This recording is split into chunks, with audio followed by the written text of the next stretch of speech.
Hey guys, welcome to another episode of Amber Unfiltered. Today, I wanted to talk to you about something that I'm really passionate about. I feel like I just found out I was passionate about this. I think I'm more so curious about the behavior behind it, but also how to combat it.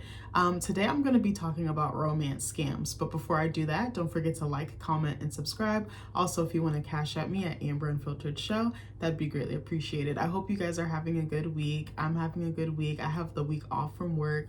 I've been living my best soft girl life. I've had a little nice plush routine. I went to the spa. I'm feeling myself. I went to a coffee shop, did some schoolwork there, which is not like me. If you know me, I'm very much a homebody. I have little moments where I like to go out, but I pretty much like to stay in the house, work in the house, create in the house, write in the house, read in the house. I love my house so much. I'm like, bitch, I spend so much money on this thing. I better fucking enjoy it. But I just feel so safe, so cozy, so comfortable. And it's really hard for me to get up out of the house. It'd be taking a lot. My friends be like, you want to do this? And I'd be like, nah, you can come over here though. I don't mind cooking. I don't mind paying for food. But to get me to come up out the house, unless you're a family or a very close friend, I'm not coming up out the house. I promise you I'm not. But anyways, I hope you guys are doing well. I hope your summer is going really well. I hope you're doing some fun stuff. This weather is crazy. Work is crazy how it can be like a flood one day and then boiling hot the next. It's not giving, but hey, it is what it is. So the reason why I decided to do this video was because I want to talk about how I came up with this idea. Excuse me, I'm sorry. I'm talking so fast because I'm excited. You know me. When I start, I'm getting really excited. The reason why I decided to do this, sorry, I'm looking down because I have my laptop, is because I watched 2 romance scam documentaries and I was like, bitch, somebody needs to talk about this. And I'm like, has anybody else watched these? I stumbled on these on total accident. Okay, so the way that I work is when I'm doing schoolwork, I will get up early and I'll do it for I'll work on whatever it is, whether it's a project paper or just a simple discussion post or something. I'll work on it for a few hours and then I try to take a study break, and I usually try to eat. I'll try to find a movie or a documentary or some type of series that I can just binge really quickly within a few hours. And that kind of helps me decompress and not think about, what I need to get done or what I need to finish. And it kind of helps recharge me in a way. So that's what I was doing earlier this week. I was like, oh my God, I just need something to watch. And I feel like it's been a struggle lately to find good content. I feel like we have so many apps, but then there's not really stuff on there that I want to watch. Quality is what I'm saying. I'm not trying to shit on any creative people in the entertainment industry, but the quality has definitely gone down. And it's searching for a needle in a haystack to find something decent to watch that I'll at least capture my attention and I won't be on my phone half the time. Because I can't admit one of my toxic traits is I be on my phone. If it's not engaging enough or right on commercial, I'll be on my phone. But anyway, I was like, okay, so I need something to watch. So I'm looking, and I'm like, okay, so I'm on my study break, and I'm like, what? I was like, something told me to go to Amazon Prime, and I was like, okay. I was like, I don't know why, because I really don't be on Amazon Prime like that, even though we have it. So I looked, and I'm looking, I forgot how I found it, because you gotta kind of go through the archives. I say in the archives, Jesus, I'm telling my age. You gotta kind of go through the trenches to find good stuff on Amazon. So I forgot how I found it, but I found this documentary that is so fucking bananas. I was so blown. I think Nick was outside mowing the lawn, so I was in the house gagging. I was like, tell me more. I could not stop watching it. And you know what be pissing me off is when the most fire docu-series or documentaries only have 2 or 3 episodes, and you be like, bitch, or just one movie, and you're like, no, give me more. I'm enjoying this. And then the stuff that should be wrapped up, it be having 20,000 seasons, and I'm like, what is this? So anyway, I found this documentary, and I was like, oh my gosh, I forgot if I said the name. Oh yeah, I think I did. Sorry, I think it's called if I didn't say it, it's called Rom-Com, Who the Fuck is Jason Porter? When I tell you this is one of the craziest docs I've watched in a long time, and I watch a lot of documentaries, I mean that fucking shit. It was nuts. And it was based in Canada too, which made it even wilder. I was just like, oh my God. This guy was scamming women left and right, but he wasn't just doing it on person. He was doing it in person, juggling multiple girlfriends, doing the same finishing moves, stealing from them. He was stealing their most prized possessions. One woman he was with for 3 years, he was going to her parents' house. They had a farm. They were well off. They had land. They had I don't want to say maids. They had housekeepers and stuff like that. Like they had some bread, and like I think her mom was like a doctor, and he was stealing her mom's like Tiffany bracelets that like her dad had given the mom, like rings that he had given her that she'd had well throughout their marriage. They had been married like 30, 40, 50 years. Like I was like, you're an evil mother to do some shit like that. Like you plotted that and you planned that. He even got close to her family and was snuggled up to her mom, saying that his mom had passed away. So this woman took him in like the son she didn't have. I was like, that's crazy work. I was like, you have to be an evil, fucked up person to do some shit like that. So that one was wild. And then the other one that I watched that had me gagged, this one, I feel like it wasn't as good, like in terms of like how it was put together. I actually like the rom-com one better, even though I am upset, or not upset, I do feel bad and empathize for the people that were hurt, because scammers do ruin people's lives. I definitely think that. And I think there's a predatory aspect to it that I'm definitely going to be talking about. You're probably going to hear me say the word predator like 50,000 times, so I apologize in advance. Also, this video about to be long as hell because I have notes. So the other one is called Hey Beautiful, Anatomy of a Romance Scam. I found this one on complete accident. It was on Hulu. I think it was just like on the homepage, and I was just scrolling over looking for something to watch. Again, same thing, was taking a break from doing schoolwork and was like, bitch, what? And this one has I think they both each have 3 or 4 episodes, something like that. They're very short, like 40 minutes a pop maybe. I was like, what the whole hell? Now this one was worse because it was all digital. He never met these people. He never, like, it was so insane. I was like, what the hell? And he was scamming them for money. And I was just like on one hand, I'm not condoning scamming at all. I could see why someone, if they were in a position where they didn't have money, they didn't have job opportunities, they didn't have like education or the same luxuries that were afforded here, I could see why they would stoop to something like this, but it does not make it right. I'm definitely not condoning it. I'm definitely not co-signing it, but it definitely speaks to, I don't even want to say, I'm trying to think of like a proper word. It definitely speaks to other, dang, I don't want to say that because I feel like that sounds wrong. So I'm going to just keep that thought to myself because I want to respect people. I don't want to come on here shitting on people. So anyways, I was like, I need to talk to someone about these documentaries. I don't have notes. I feel like I need to go back and like take notes. I don't know if I really want to do all that. I'm too lazy for that. But I wanted to talk about like romance scams just to like maybe help someone, but also just to talk about it because, you know, I'm a huge talker. I love talking about different topics. This is like stimulating for me.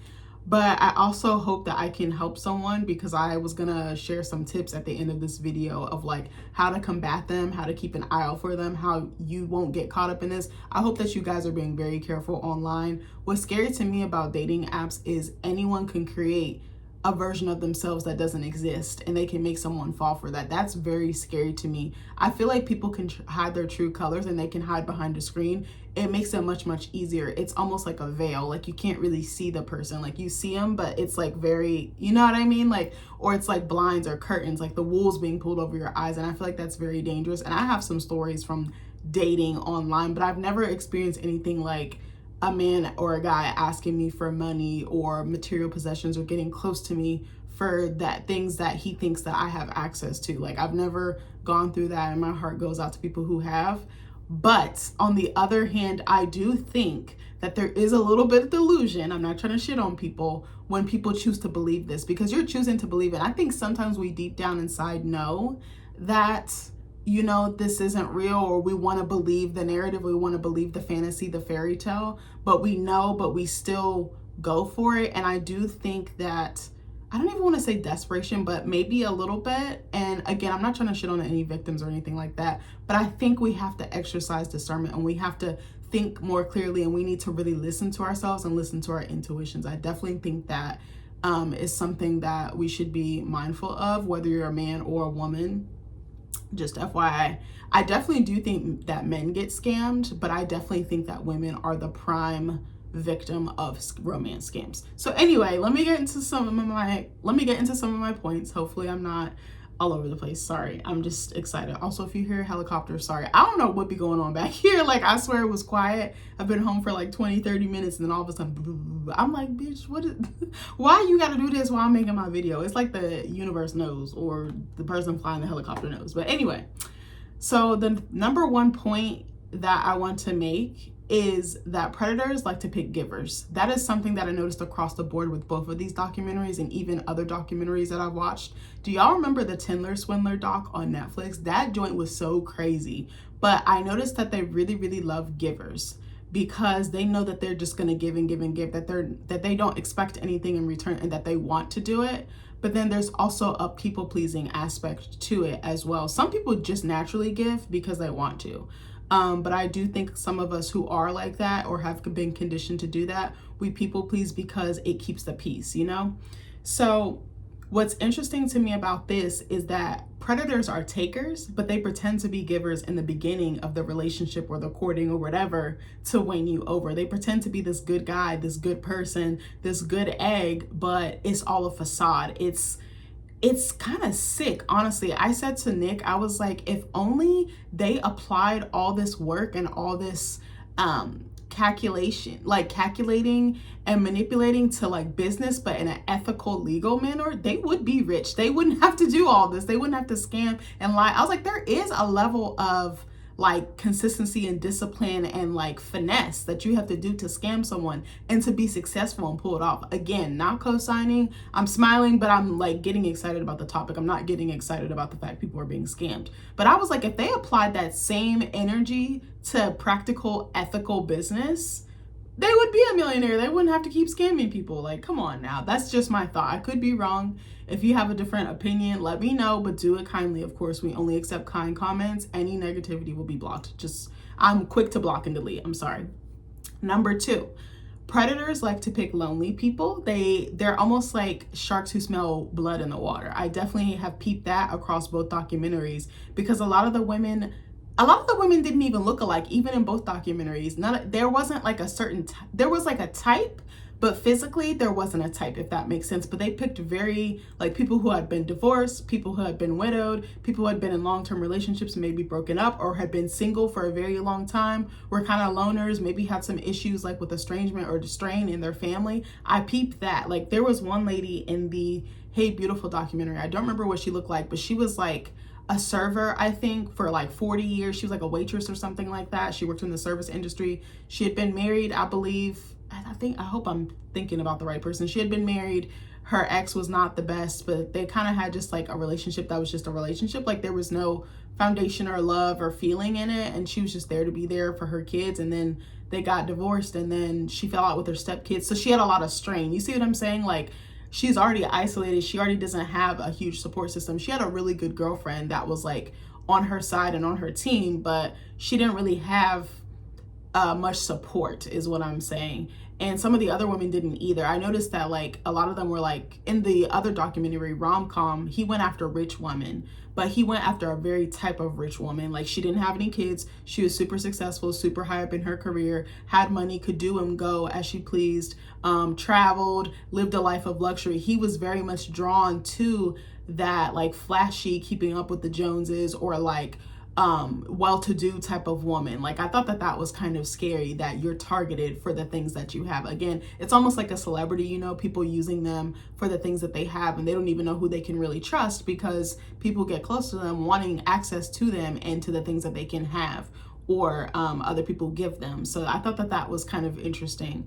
Something else I noticed, I said here that when the women or the victims are vulnerable emotionally already, or they're isolated from their family, their friends, or any other former love interests or partners, I feel like it makes it easier for them to slide in because really you're not in your right frame of mind. You're not solid. You're not secure. You're kind of all over the place. You might be lonely. You might feel desperate. You might feel like despair. You might feel like agony, grief, misery. You might be feeling all these things. That is something that one woman said, the one that I just mentioned, the example of the woman who got divorced, fell out with her stepkids, couldn't see her grandkids and stuff like that. She was like, I was in such a dark place. Like, I think, unfortunately, she was considering taking her life, like ending it all. She didn't see a reason to live. And then this person comes in and gives you this false sense of security, this false light, this false happiness, this false joy. But it's coded in manipulation. It's coded in ulterior motives. It's coded in what can you do for me? Because they're not really there for you. They're there for their better. They're self-serving. They're there for their own interests, you know? So number 3, something else that I noticed was that predators tend to have similar stories, but they change key details as needed. And the details are so far-fetched that you don't even think to question it.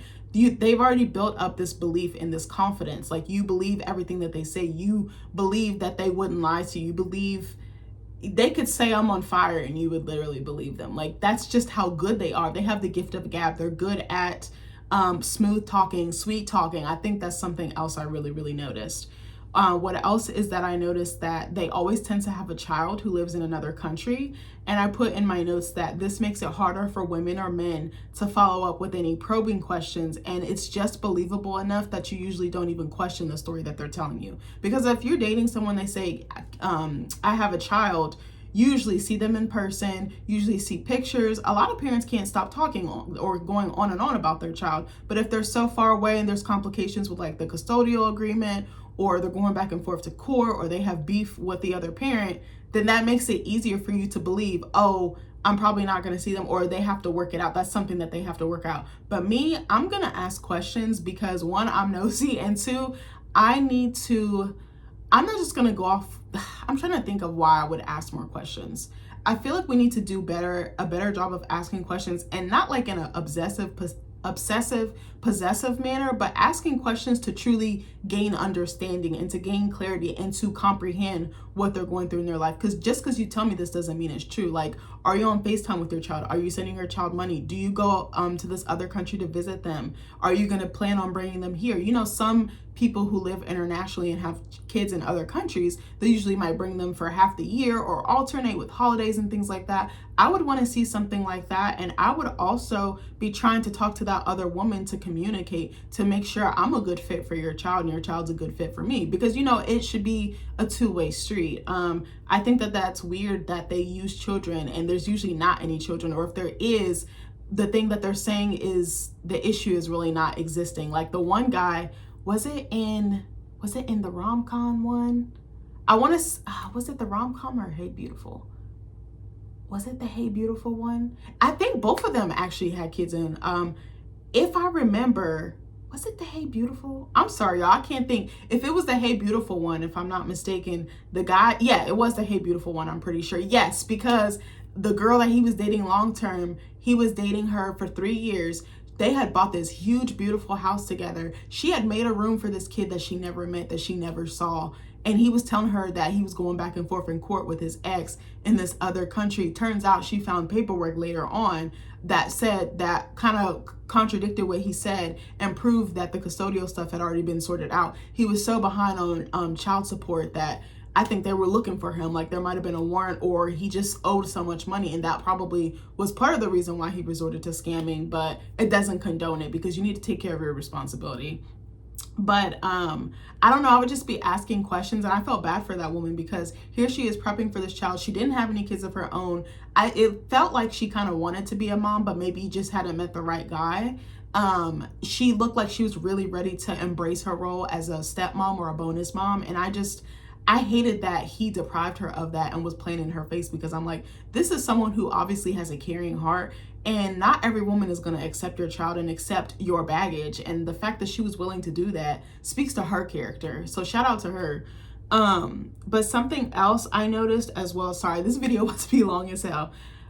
Scammers are always self-employed, which again, to me, makes it easier for you to believe them, to trust them. I feel like self-employment or being an entrepreneur or owning your own business is very much seen now as an admirable or commendable thing. It's kind of like, oh, you are shirking tradition, you're shirking the norm, you're getting it out the mud, you're pulling yourself up by your bootstraps. That's kind of the mentality we have with entrepreneurs. But unfortunately, not every entrepreneur is successful. Not every entrepreneur is ethical or logical or goes about things in a good way, or with pure intentions, I should say. But I also feel like it's good, again, to ask questions, probe a little bit, do some independent research. Hey, what's the name of your company? Gold Plus? Okay, I'm going to go look online. Gold Plus, such and such city, such and such state. I want to look. I want to see if you actually have a website, if you have actual clients. I want to see testimonies. I want to see, is there a physical location? Is it a virtual business? Like, I'd be curious. I've never really talked to any guys, in my past dating life who were entrepreneurs or anything like that. But I feel like if I did, I would probably ask more questions like, what do you do? What sets you apart from your competitors? Like, I would really probe, but I just have a very curious mind and I always want to learn. So maybe that's why I'm always asking questions. And also I'm really nosy and I love the tea. I'm just interested in what makes people tick, where they're going, what their story is, where they've been, where they're going, where they want to go. That's very interesting to me. The human mind and like the human experience and the human condition is very interesting to me. I feel like I was low-key a psychologist in a past life. But anyway, so what was I finna say? So again, I said we don't have to believe everything that everyone tells us. I said this earlier. The scammers or the people that are catfishing or posing as these people, they're usually extremely good looking. That's something else I noticed. Like almost too good looking, like almost prettier or more attractive than you, or like out of this person's league. That's something I noticed in the rom-com documentary. This guy was like stunning. None of these ladies were ugly, but they were like, it seemed like apples to oranges. And I'm not saying that to shit on them. Like the women were attractive, but maybe they looked more like real women. They had love handles, they have curves. And it's like, you almost don't see that kind of going with this like 20 out of 10 and maybe he's talking to like a 12. I'm just using that as an example. But then I was like, it's not believable for them to be paired together. You ever see a couple and you're like, they don't even look like they go together. But I mean, unattractive people get really attractive people all the time. I feel like it's very common in like the entertainment industry. I feel like I see this all the time. But it's almost like unbelievable, but that this really gorgeous person is talking to them. Not that they couldn't bag them, but it like just seems like they wouldn't even fit. They wouldn't even gel, And I feel like most really attractive people are usually not single. I feel like someone is after them because of their looks. Like that's what we based our initial attraction off of, is someone's looks, someone's physicality, right? So I feel like usually really good looking people like that, they're usually already spoken for. In my notes, I put whether it's in an entanglement. And I said, bitch, y'all remember when Jada Pinkett Smith came out the mouth with that stupid ass shit? Sidebar, I'm probably sounding so like whatever about this next statement that I'm about to say, but I'm not a fan of hers for so many reasons. I feel like she like low-key emasculates her husband and she gets a rise out of airing out their dirty laundry. And I just don't fuck with that. I feel like as a husband and wife, you should be a unit. And if you're gonna share your business like that, you need to do it in a teachable way, but a humble way, not in a way of like just saying it for the sake of saying it. I feel like she uses a lot of buzzwords and a lot of buzz phrases. And I feel like she almost shares too much with us. I'm like, I feel like some should just be between you and your husband. And certain issues are very tense and like controversial. And I just feel like I feel like she does stuff for shock value, and I don't really like that. And I feel like there's an imbalance. I feel like they're unequally yoked. I feel like Will is just catering to her or caving to her, but he's not really getting anything out of it. And I'm not trying to shit on a black woman publicly, but that's just some thoughts I have. I also don't get a good vibe from her. I don't know what it is. I don't think she's a bad person or an evil person, but something doesn't feel right. I almost feel like the persona or the ego that she presents publicly is not what maps to behind the scenes. I don't know if anybody else feels like that, but I could be wrong. My intuition is usually very good though. So anyway, whether it's like in an entanglement, a committed relationship, an engagement, or marriage, I definitely feel like an attractive person is probably already going to be spoken for. Something else, I said, I'm sorry, but I'm not the type to just fall for a picture. Like, I need to actually see your face, where you live, or just something about you. Like, show me your house, show me your work, show me your car, just something that kind of like humanizes you and shows me a piece of your life other than me or me talking to you, I also said something that really fucking scared me in the Hey Beautiful doc. I think there was like an investigator. He was like a cyber analyst or something that helped these ladies and this guy with their case. And the cyber analyst guy, I forgot his name. He was real cool too. He talked about this like AI software. I don't remember what it was called, so don't quote me on this. but he was like, people can basically have someone else's picture or likeness up and they can talk over it for a very brief period of time to make it seem like that other person on the other line is talking to them. I said, that is scary as fuck. I was like, that's so predatory, and that's crazy how they can manipulate technology to their benefit. I was like, hell no, to the no. That's why I'm married. I'm telling you, if I was not with my husband, I'd be single forever, because these ninjas out here built different. I can't do it. I cannot do it. Number 4. So predators definitely pretend to have the same interests as you. That's something else that I peeped, but between both documentaries, and now that I think about all the other romance scam documentaries and all the other YouTube videos I've listened to about women getting scammed, they tailor themselves to you. They have no real identity, and everything that they do tends to line up as far as common interests, like your values and like your home life or your childhood, your family structure, those sort of like very key like core details. You should want someone who can think and do for themselves. But as my old therapist used to say, shout out to him, they should have some of the same core values as you, and not because you say that you have these values. They should kind of blend together. Me and my husband are very different in a lot of different ways, but then we're very similar. And I think a lot of the reason why we work so well is because our core values align. We're very big on family. We're very big on hard work. We're very big on being kind to people, especially people who work in like hospitality and service. Just in general, we're very big on like pure intentions and just moving kind and right in the world. That's something very, very important to the both of us. And we try really hard not to be rude to people, not to be nasty to people. We always try to see people, like acknowledge people, because can you imagine being like in service or a customer facing role and people don't even look at you, don't even ask you how you're doing, don't even smile at you, don't even speak to you? I'm going to talk about this in another video, but I actually went into a coffee shop. I went into 2, it was almost 3, but then I kind of chickened out with the first one, and I'll tell you about it in another video. But I went into the second coffee shop. The first one I didn't go into, but the second one I went into, they didn't even greet me. And I was like, I'm never coming back, just based off that alone. Like, because when I'm at work, I greet every single person. And if I don't greet you, I go out of my way to make it a point to talk to you, have some type of dialogue with you, and make you feel welcome. I think that's what was lacking for me at this place. I was like, I don't feel welcome. I feel like I shouldn't even be here. And I'm like, okay, I understand anxiety. And I was a little anxious too, because of my own, getting in my head or whatever, and trying to go outside my comfort zone. And I was like, I wanted to like this space. I wanted to go here for so long. I've driven past it so many times, and it was not giving. But anyway, so number 5. Predators have certain moves or calling cards. I feel like they have little signature things that they do. So one of the ones from, was it Rom-Con? I think it was Rom-Con. It was the guy, I forgot, the Jason Porter guy, I'm sorry. So he would do this thing. He would go on a date with a woman, like take her to a nice restaurant, like, like a steak and like wine type of restaurant, where they got like the white tablecloths. He kind of would go on that type of vibe. So fancy enough, probably about $100, $200 dinner. At the end of the night, he would like push the woman up against the car, and then he would kiss her in like this slow, passionate, sensual way.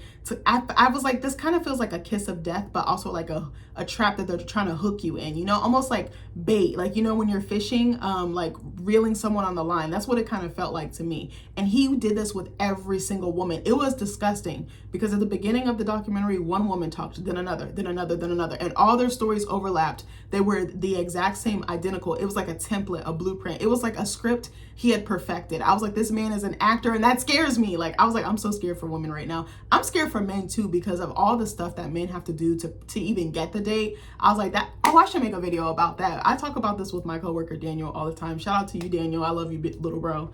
I was gonna say big bro. Oh my God, he's like one of my besties at work. But anyway, yes. And then in the Hey Beautiful doc, the guy, he tells all of his victims that he loves them and that he hasn't told anyone this since his wife died 2 years ago from some health issue. And I was like, okay, that is so sick to me, to pretend that you had a spouse that's dead, because there are real people whose spouses die and like they want to end their lives, or their lives just don't feel the same. They're not worth living to them. And I was like, I don't take that lightly. Like, pretending that someone has passed, like, that is not a joke. Like, people, there's holes left behind when people that they love leave this earth. Like, you have to really be careful with that. And I'm like, that karma is going to come back on whatever, it's going to come back to them. I'm a very much a firm believer in that. Something else is that these men always pretend to be family men or faithful husbands, like the dutiful husband. And they'll usually be like, oh, something crazy happened to my spouse. Like she died from like cancer, like something just so like out there at a left field. And you're like, okay. And it's almost like pity. They conjure up like this false sense of like sympathy or empathy. And I just can't. That would really blow me. I'd be like, do you have any pictures? Do you have her obituary? Like, I would be asking questions. I'm sorry. Again, I told you I'm nosy, and I think it served me well because, again, my intuition be ringing. When I start feeling that nagging in the back of my head or the back of my thoughts, I'm like, oh, no, something's wrong. So the guy in the Hey Beautiful doc was literally walking around with a marriage certificate in his backpack like a fucking basket case. And okay, so please don't judge me for this next couple of notes or next couple of lines. But I said, you have to keep an eye out for very abnormal behavior. A normal person would not walk around with documentation like this unless for a very specific reason. So for instance, I'm not going to say their name. I have a very close friend who is from another country. Again, I'm not going to give you too many specifics, but she told me, that she does walk around with her green card. To me, that's valid because in case she runs into an emergency, an unforeseen circumstance, or she needs to prove her identity and maybe a standard ID does not help, she has that as like backup. I feel bad that she has to carry that, but to me, something like that would make sense. You're walking around with a marriage certificate and that joint was fake. He actually used one of his victims' names and tweaked the middle name. I was like, that's sick. This lady didn't even know. I was like, she found out when she found the other victims. I was like, this is crazy work. Number 6, predators always ask for money. They will fake an emotional connection with you and build it up and isolate you and make you all theirs to gain your trust. And then they'll ask you for a large sum just when your guard drops, just when you feel like you're in love, just when you feel like you feel those butterflies fluttering in your stomach. But them butterflies are not because you're in love. Them butterflies are telling your ass to fucking run, okay? Don't ask questions, just fucking run.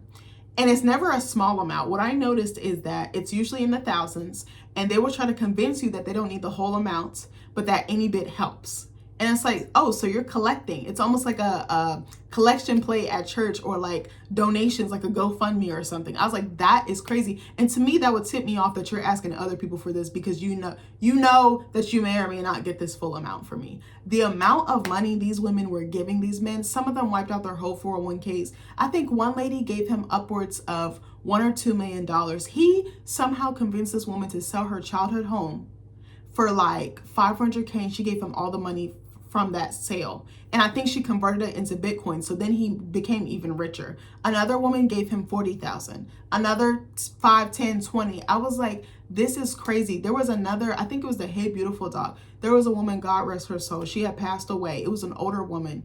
She gave up everything that she ended up in like a assisted living facility because she was a bit older. And he was mailing money to this assisted living facility from other women and then sending it to him in like fucking Nigeria or something crazy like that. It was so sad. And her own family didn't even know. They had no idea. They found out after she died and were trying to get some type of answers and closure. It was insane, but it was crazy because she saved every receipt. She documented everything, and they were able to use this to help their case because they actually took it to the authorities. The FBI got fucking involved. Like, it was insane. If you have time, check out both of these docs. They're so good. I should have probably done like a quick plot or synopsis about what it was about, but honestly, you can kind of tell based on what I'm talking about, but I'm using these two as like the basis for my research or my video. So something else that I noticed is that predators will share some insane sob story with you about them being in trouble and needing money to get out of whatever predicament that they're in. Again, use common sense, use logic. If you're an entrepreneur, I'm thinking that you either have really good business connections like lawyers, financial advisors, things like that, or just people that you could probably call in a favor. You know what I mean? Like, I would feel like you have a really good network because your network is your net worth. You know what I'm saying? Like, I don't know, like my boss right now, she has a really good network, and it's not like the typical thing. She has some really powerful people in her pocket, but she's always connecting and bridging the gap for people. She never uses them at like, as if they're disposable, if that makes sense. But I would think you have these people available so that if you do get in some type of trouble, you can call in favors. If you scratch my back, I'll scratch yours type of thing. Like, I would think that that is kind of going on. I'm like, if you're self-made, why are you begging me for money? You don't have it like that. That's clear. Like, duh. Like, I was so mad when I was watching these docs because I was like, I can literally see the smoke through the trees. Like, bitch, how did you not see that? But again, people who are content will believe in the lie. Like, if you're in a low place and if you're not getting like any play or you're not getting any eyes on you, then I could see how someone could fall for this. Like, I truly could. I wouldn't, because I would be doing some research, but that's just me. Also, don't be afraid to start running background checks on people. Do it ethically, of course, but don't be afraid to do that, or don't be afraid to do some research and look around online. I mean, we have this whole giant internet. Well, I don't want to use it. Number 7, predators will love bomb you to death. They'll make you question your own sanity or logic, and I definitely feel like they also gaslight too. I think the love bombing and gaslighting kind of go hand in hand. The relationship tends to move at the speed of light, and things like they're saying, I love you, I can't imagine my life without you, just saying all these sweet nothings, but literally they mean nothing because they're saying this to 20,000 other people. What was crazy to me was in the Hey Beautiful doc, the woman that I told you about, I forgot her name. She was in a relationship with this man for 3 years. He had other girlfriends that he was living with and getting money and valuables from. And he stole jewelry from her mom, priceless jewelry at that. He, what was I gonna say? Oh man, I forgot what I was gonna say. Oh, dang it. I forgot what I was gonna say. What was I gonna say about that lady? Oh, she had found out he was cheating on her pretty much the entire relationship. He had left his like email and stuff open, and I think he was using her laptop. And like password managers, she had went into those and went into his email and stuff in dating apps and saw he was on multiple dating apps. He was talking to hundreds of women, sending the same exact messages he was sending to her. I said, that shit is scary. That's something out of a movie. Like, that's insane. I felt so bad for her because her whole life was a lie. The last 3 years of her life was a lie. They were talking about getting married. They were talking about moving his son in. A lie. And she was like, he did a complete 180 on her. It was like Jekyll and Hyde. I was like, that is scary. That is scary. That's why I say exercise discernment. If it don't smell right, if it don't look right, you're probably right. Run. Don't walk. Run.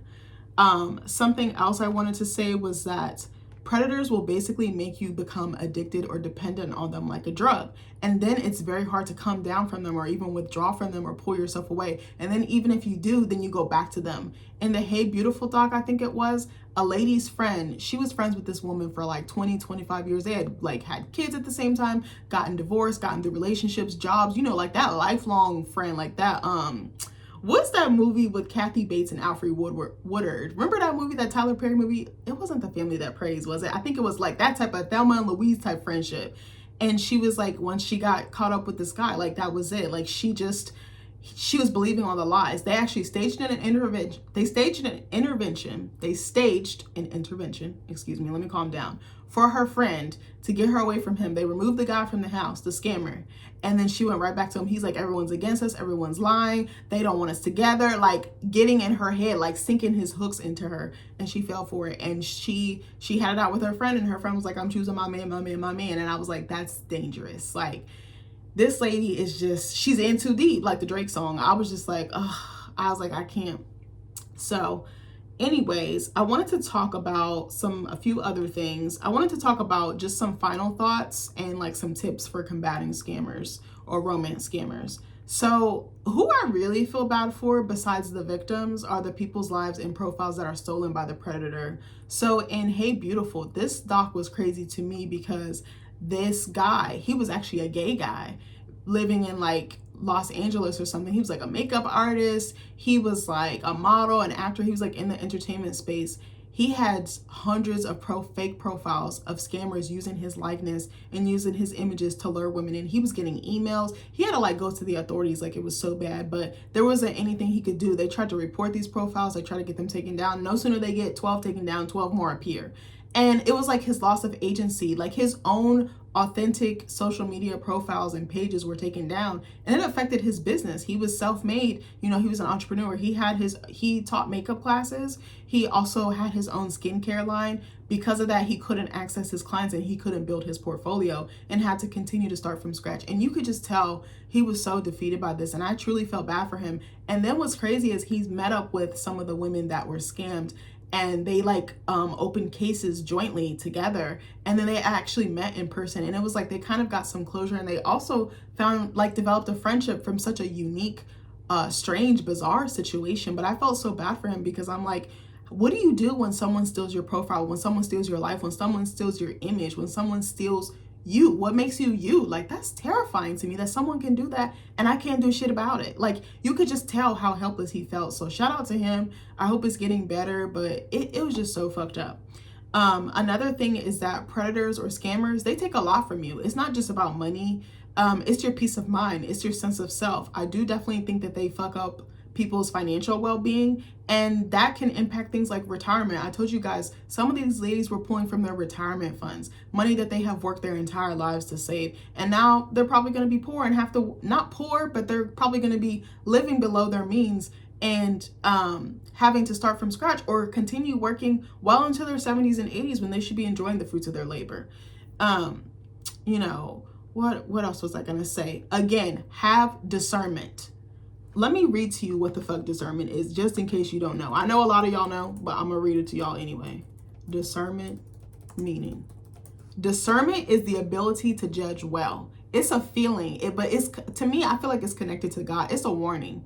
And sometimes it's not necessarily bad. It's just like, I wouldn't do that, or move this way, you know, like move accordingly. Don't just move without thinking or without processing or without checking in with yourself. You know, I'm a very in tune person. I really try to listen to myself, and I try to listen to that higher voice. You know, I don't know what people believe in, but have discernment is very key. Like earlier I had to use it and I was like, oh, I'm glad I listened because there was a reason why.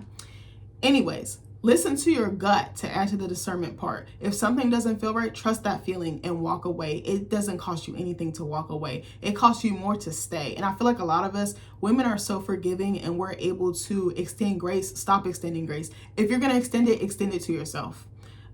You can find someone else. You're a bad bitch, okay? You can find someone else. It don't take but 2 minutes to log online and find somebody. Don't move out of desperation. Move with intention and intention only, okay? I'm being a little aggressive, but it's coming from a place of love.